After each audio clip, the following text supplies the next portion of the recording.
Good evening and welcome to the first edition of EastCast for 1993. I'm Mira Silbert here with Randy Saperstone to bring you the news of the week.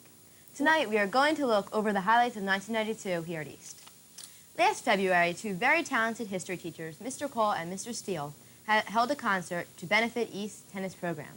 The proceeds from the concert were specifically for the construction of a new tennis pavilion that is located behind East, but is not quite finished yet.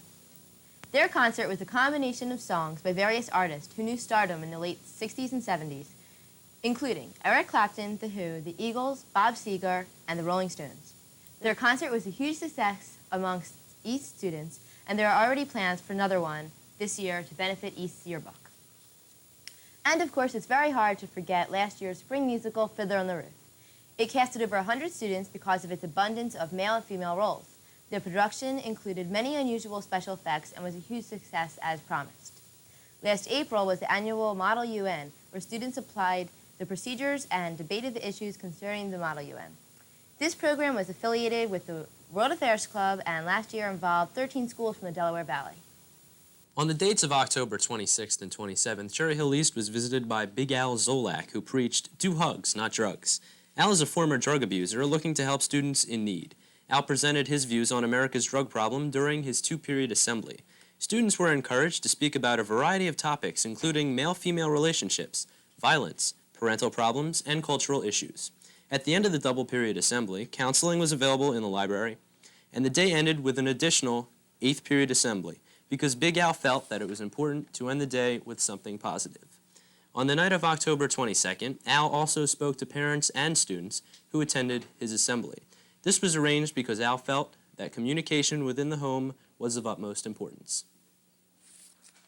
In October of 1992, Cherry Hill East held its first ever combination pep rally and dance to benefit victims of Hurricane Andrew. Members of East's football, cross-country, soccer, field hockey, and gymnastics teams strutted with banners in front of applauding students. This event was not designed to replace the traditional November Spirit Week pep rally, but rather to supplement it. This new concept was designed to attract more students through charity, dance, and spirit, as well as to improve upon last year's participation record. Recently, 20 of Cherry Hill East seniors have been named National Merit semifinalists. This is the 5th straight year that East has this highest number of semifinalists among all high schools in New Jersey. Once students are assured a position as a finalist, as are 99% of all semifinalists, they can acquire scholarships in 3 different areas, from the National Merit Scholarship Corporation, colleges, or companies where their parents currently are working. In upcoming events, Project Harmony Week will begin on Monday with 2 assemblies and continue all week in an attempt to bring people of different backgrounds together to reduce tension at our school. Also, the fall show, which is actually being performed in January, is Godspell. Tickets will be on sale later this month. Applications for Lip Sync are now available, and auditions will be held Monday, January 11th through Thursday, January 14th.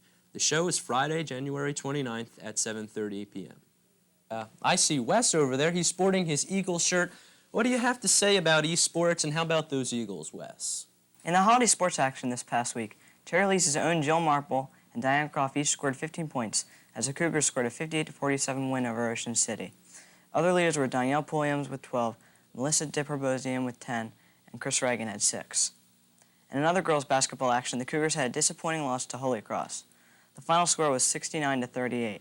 Cherry Hill East's leaders were Joe Marple with 16, Melissa Dipperbosian with 9, Danielle Pulliams with 5, and Diane Croft with 4. This game was the final game of the holiday tournament at Holy Cross High School. East finished a respectable second in the tournament. And in wrestling, East placed 4th in the 110 tournament. And thank you for watching sports this week. And now back to you, Randy. And by the way, go Eagles! Thank you, Wesley, for that enthusiastic endorsement for the Philadelphia Eagles. That's it for the news tonight. Thank you to Mr. Gordon Hampson, cameraman and editor, to Mr. Keith Haynes, our advisor, and to student camera people. Thank you for joining Mira Silbert, Wes Fine, and me, Randy Saperstone, this evening. Stay tuned for the East Winter Band Concert, which follows the junior high school news. Tonight, we leave you with Ophelia, who, like the rest of us, is tired after her active vacation. Good night, Ophelia. Woof.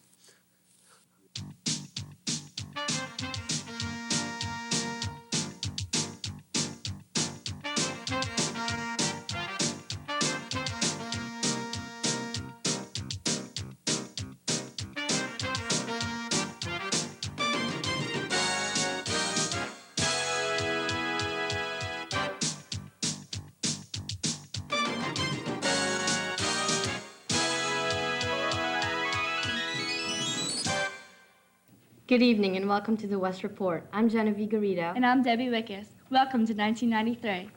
The teachers at Cherry Hill West are taking a break from the everyday.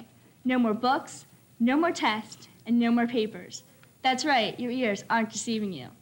This Friday night at 7:30, the first annual Faculty Talent Show will take place. It will give students a chance to see their teachers in a whole different light. Performances will be given by Mr. Pinzer, Mr. Jalora, Miss LaCouche, Mrs. Lapido Johnson, Mrs. Bath, Mrs. Talton, and many more. The show will be emceed by Mr. West, Aaron Lazar, Young Woman of the Year, Leslie McNair, and Homecoming Queen, Tara Rogers. The cost to attend is $3, and all proceeds go to Music Booster Club Accord. Hope to see you there. As a method of obtaining pieces of literature for the Aspects magazine, the club sponsors an annual literary contest. The categories were fiction, nonfiction, and poetry. Out of the 100 entries submitted, 3 were chosen as winners. Jennifer Pasteloff had the winning entry for fiction, Alicia Gum for nonfiction, and finally, Kim McBride for poetry. The winners received a certificate of award and the 1992 edition of the Aspects magazine. Besides the winning entries, Aspects magazine editor-in-chief Jason Botel and staff are considering 30 more possible entries for the magazine. Once again, congratulations to Alicia, Kim, and Jen. The Cherry Hill West Choirs will be performing songs from their winter concert on Friday, January 8th. This event will take place during school, period 1. And now, here's the West Report's Men of Note, Dave Marico, with this week's sports. West sports teams had quite a bit of action over the vacation. The girls' basketball team won the Ike Willis Holiday Tournament at Pennsauken High School. The team began with a 57-21 victory over Lenape. Janaea Butler scored 23 points, and Chalice Road added 12 in that contest. In the championship game, West clobbered Pennsauken 77-42. Butler scored 27, and Chrissy Zepnicki poured in 16 points.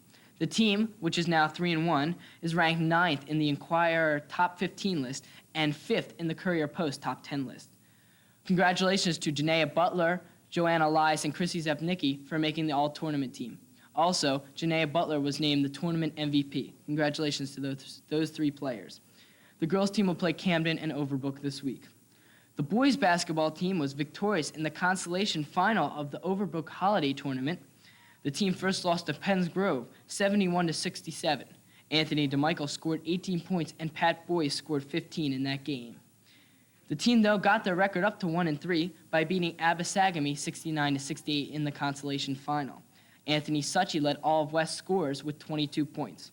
Congratulations to Anthony DeMichael, he's a freshman, for making the all-tournament team of the tournament. The team will play Camden and Overbrook this week. The West wrestling team placed 8th in the Edgewood tournament over the vacation. Todd Updike and John Tisa both took 2nd places individually in the tournament. Washington Township tonight and Moorestown and Cherokee on Saturday are the next upcoming meets for West. And the boys swim team will race against Washington Township and Ocean City this week. The girls team will sprint against Vineland. The bowling team rolls against Bishop Eustace and against Gloucester Catholic. Also on Saturday, the girls team will play in the Brick Township Invitational. Well, that's all the sports concerning West, but I'd like to give my prediction for next week's Dallas Eagles game. My prediction is Dallas 30, Eagles 20. I believe the Eagles will contain Dallas for quite a while, but Emmitt Smith and Troy Aikman will just be too much after a while. So hopefully my prediction will be right. We'll talk about it next week. Well, that's all the sports. Now back to the West Report. Our ROTC program is sponsoring a special military aptitude testing program in our library on Friday, January 15. This test will be administered at no cost or military obligation and is restricted to 10th, 11th, and 12th graders. Please see your counselor for an application form. There's limited space, so act soon if you're interested. Forms are to be returned to the guidance office no later than 8:15 a.m. on Tuesday, January 12. There are a few extra seats for the French Club trip to Canada on February 11 to 15, 1993. Price is $661. Please see Dr. DeGisi or Mrs. Niesner for itinerary and details. Bring in the new year with Men and Women of West. Both of these calendars are now on sale in all lunch periods or in F22 during homeroom. Each calendar costs $10 and sales benefit the senior class. The student directory has come in and may be purchased for $3 a copy. If interested, please see Mrs. Altman in B9. Thank you for watching the West Report. Please tune in next week at the same time. Good night. Good night.